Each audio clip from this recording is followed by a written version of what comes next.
they won't come.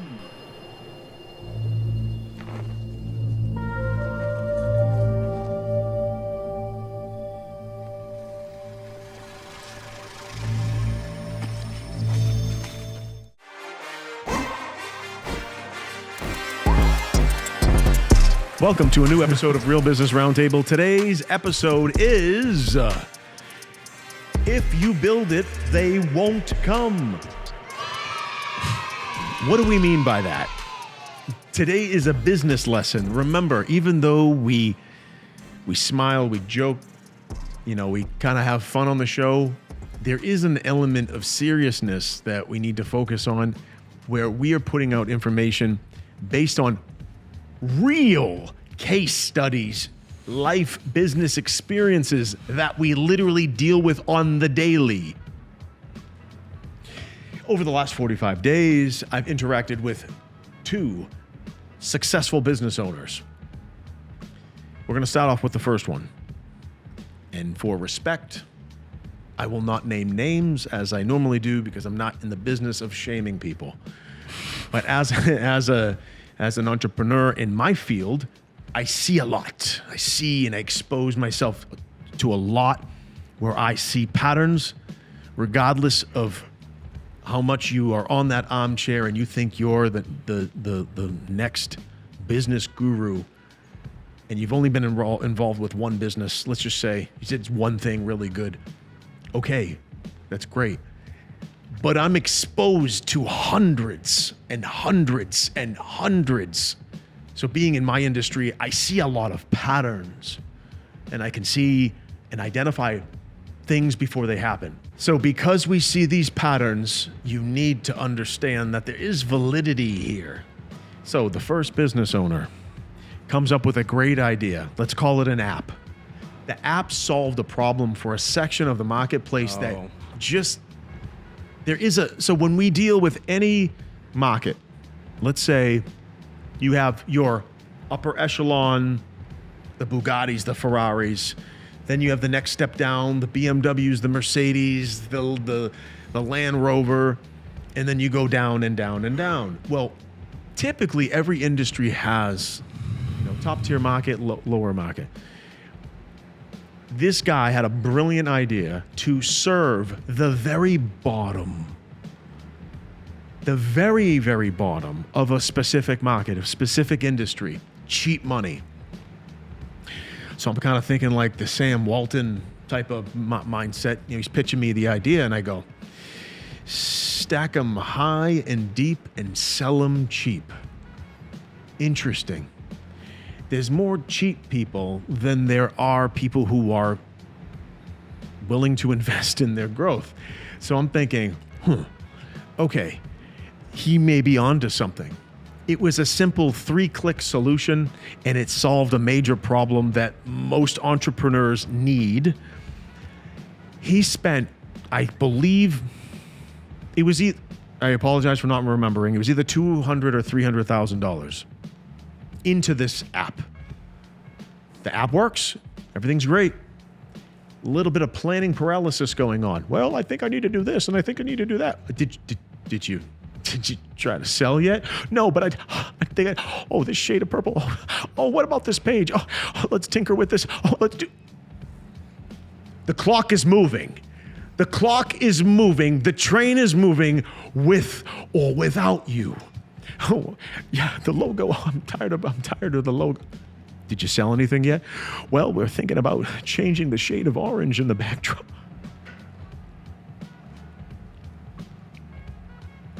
You're $300,000 into this. And the contortion of my body is the frustration and me just trying to I can't connect the dots. Now, here's the thing. This is a successful dude. This is not some schlep that doesn't know what he's doing. He's a successful guy. So I'm like, just because someone's successful in one thing does not mean that to be successful in another thing. And I'll admit that. Nobody is perfect. Because some people will be a rock star in one area and they're floundering in another area. Everybody has their gift. Everybody has their thing.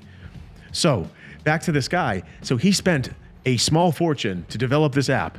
And every time I try to talk to him about actually moving and selling, bringing in revenue, it's always up. Well, you know, I was thinking polka dots. What do you think about polka dots? What's the origin of polka dots? Do we put polka dots on here? I want you to talk to my assistant and tell them what you do. And I go, in my mind, I'm like, who's the business owner? What are you doing? I love when people say that because it's like, why? Especially if they're already working with us. And I've gotten that a couple times, and I'm just like, just tell them we're marketing. Like, just tell them, what do you mean? Just tell them what we are. I literally got this person on the phone, and no disrespect at all. A lot of posturing, and I'm like, chill out. Relax. What? Like, hey, I've known your boss for like 10 years. Just take it easy. The person that I was on the phone with to repitch everything. Oh no, we can't do that. Oh, we can't afford that. Oh, we can't. And I knew prior to this meeting that they had budget. Mm-hmm. The guy boasted on a phone call. He's like, yeah, I got to drop $780,000 before the end of the year.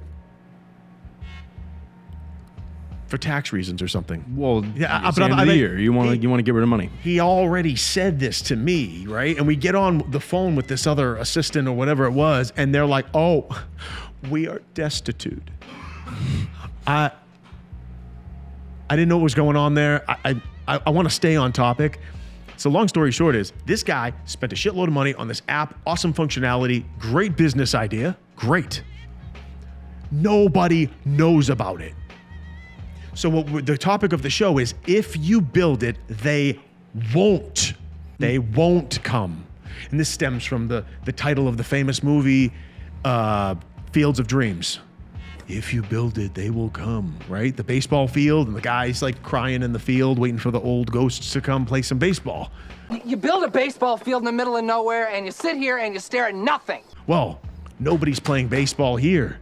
There's nothing going on. You have a fancy app that nobody knows about, nobody gives a F about, and until you pony up and do some kind of PR or get the word out there or partner up with somebody. Marketing, or market it. See, I don't want to be biased and say just ads, because people are going to say. Marketing is in thousands of different forms. You got to market the fucking product. The thing that I would say, honestly, is sell it before you even create it.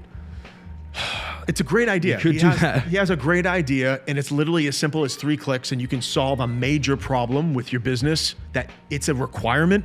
It's not a fancy luxury. It's a requirement. So he has that going for him. He has a lot of big competitors. He has an aspect within his product that makes him a little bit different. The competitors are $100 a month. His is 10. I know that. So, but what I'm saying is, he has competitors in this industry. But the thing is, they're spending hundreds of thousands of dollars in marketing per month.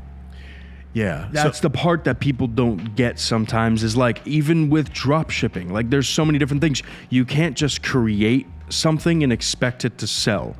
You can't just do something and expect it to sell. I know. It's so sad, because literally I could see the light at the end of the tunnel when I was talking to him, and I go, this is a great idea.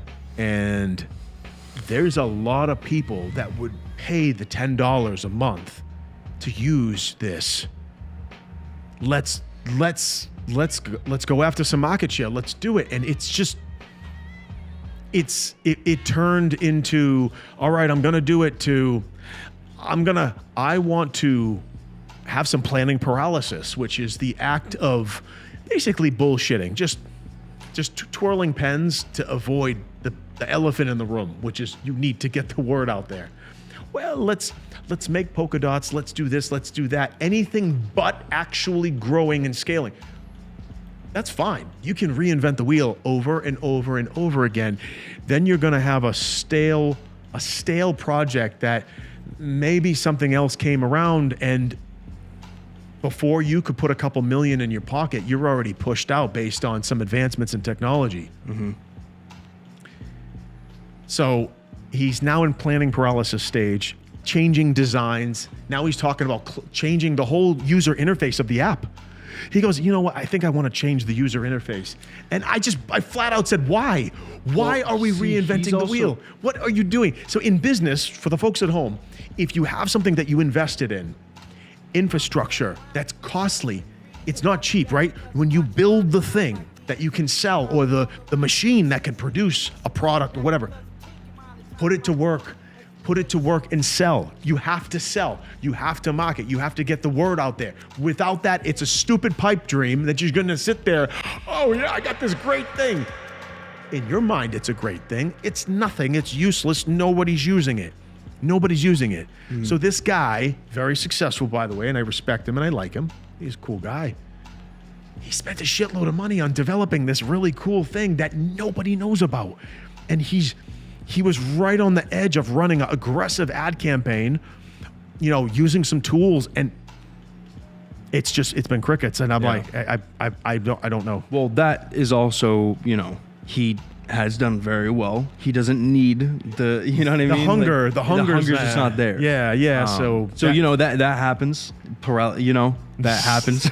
Yeah. So in business, you got the guys who make really a shitload of money. They already have a shitload of money. Maybe they want to start a new project, and they're kind of ignorant to the steps that it takes to do so. Right? There's no hunger. Even there's not a lot of hunger there, and it happens all the time. People want to. They think like, oh, maybe they're retired at a younger age, and they want to start this new project, and it's like, okay, well, you're not gonna go anywhere if no one knows about it. You can create, which is cool, fun, awesome. You have that for yourself now. You can create a bunch of new things. When you build something and you want them to come, you gotta market it. You gotta take either if it's a startup and there's no revenue, 10% of your projected revenue, 10% annually. So if you want to bring in $5 million, it's going to be $500,000. And you'd probably end up reaching more than 5 million. Very simple math, right? But everyone's just so, oh my God, I can't do it. What do you want the success or do you not? You can sit there with your badass app or you're basically your gold mine of a company that you refuse to grow. And just having the business or having the app or having the widget or having a warehouse filled with those widgets that you bought with no advertising. But right, I told you about the cologne story. The guy who was on the phone with me and almost in tears because he spent millions of dollars to develop a fragrance for men. Warehouse full. Not a dime for advertising. Wasn't even in the marketing or the business plan. He got investors to put up millions of dollars to develop a fucking fragrance.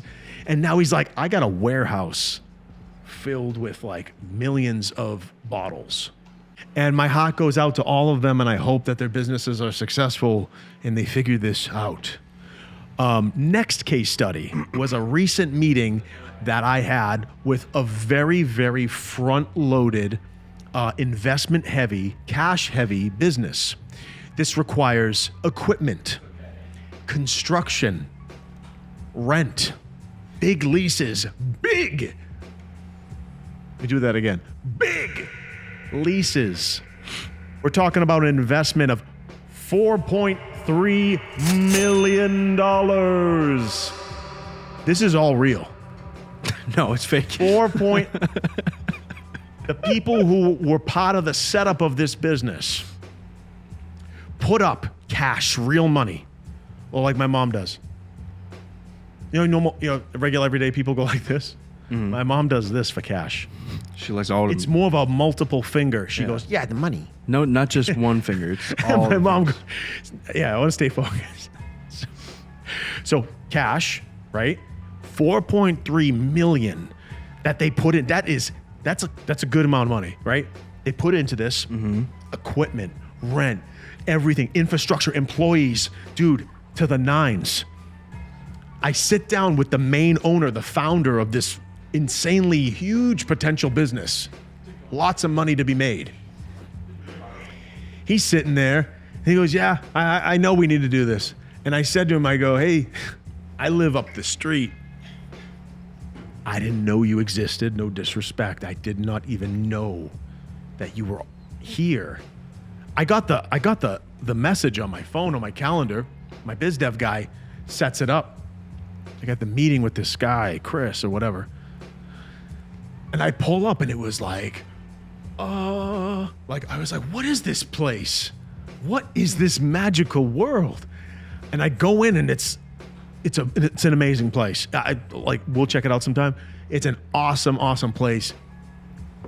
But the owner's sitting there and he goes, the people who put up the cash to build this don't want to do any advertising. And I said, what do you mean? You built, remember? If you build it, they won't come. $4.3 million.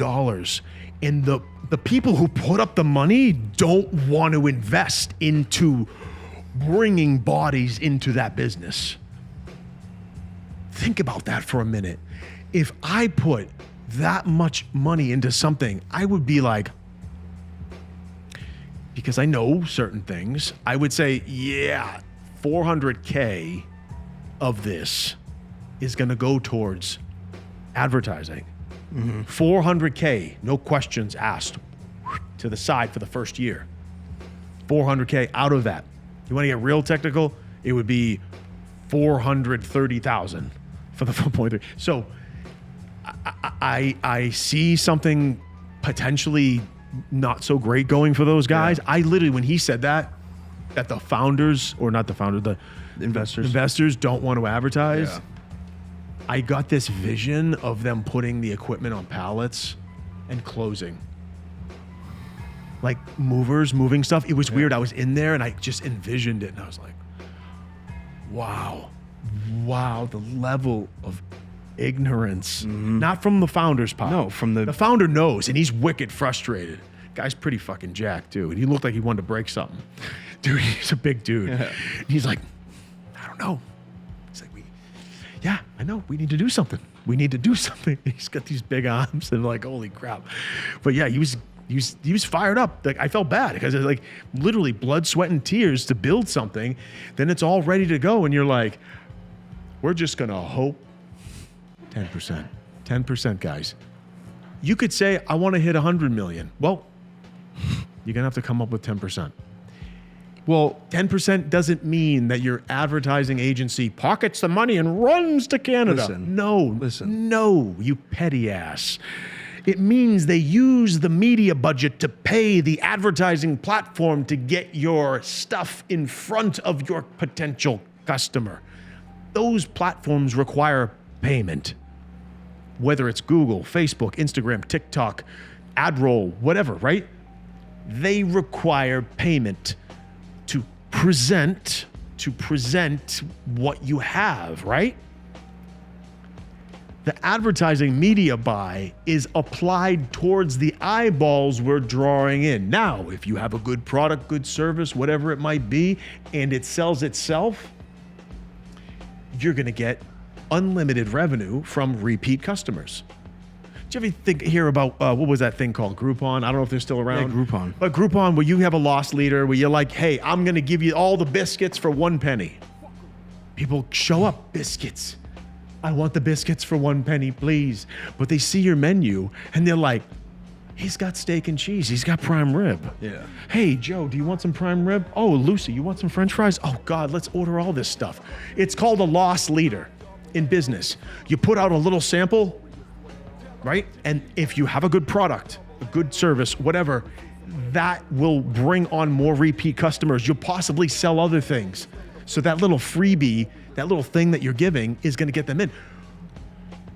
With the type of business that we were talking to, it was a type of business that if you went there, you'd most likely go again because now you know about it. It's about awareness. It's a very awareness-needed, heavy business. And the advertising stuff was pretty much almost off the table.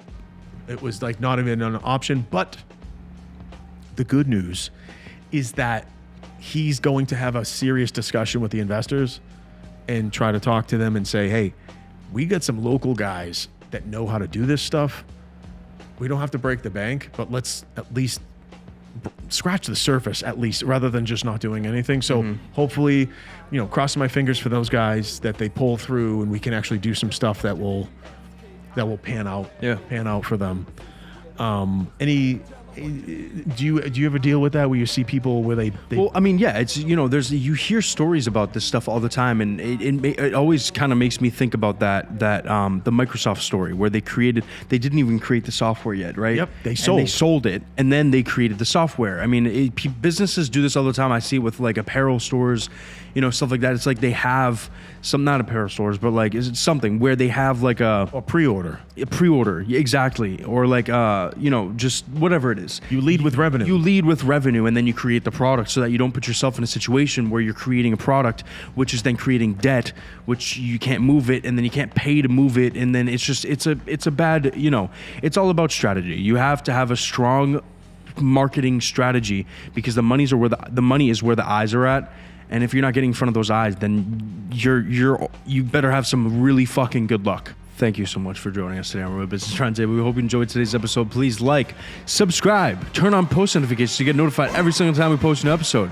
Check us out on Instagram for updates, clips, and more. Crystal clear. Thank you. Goodbye.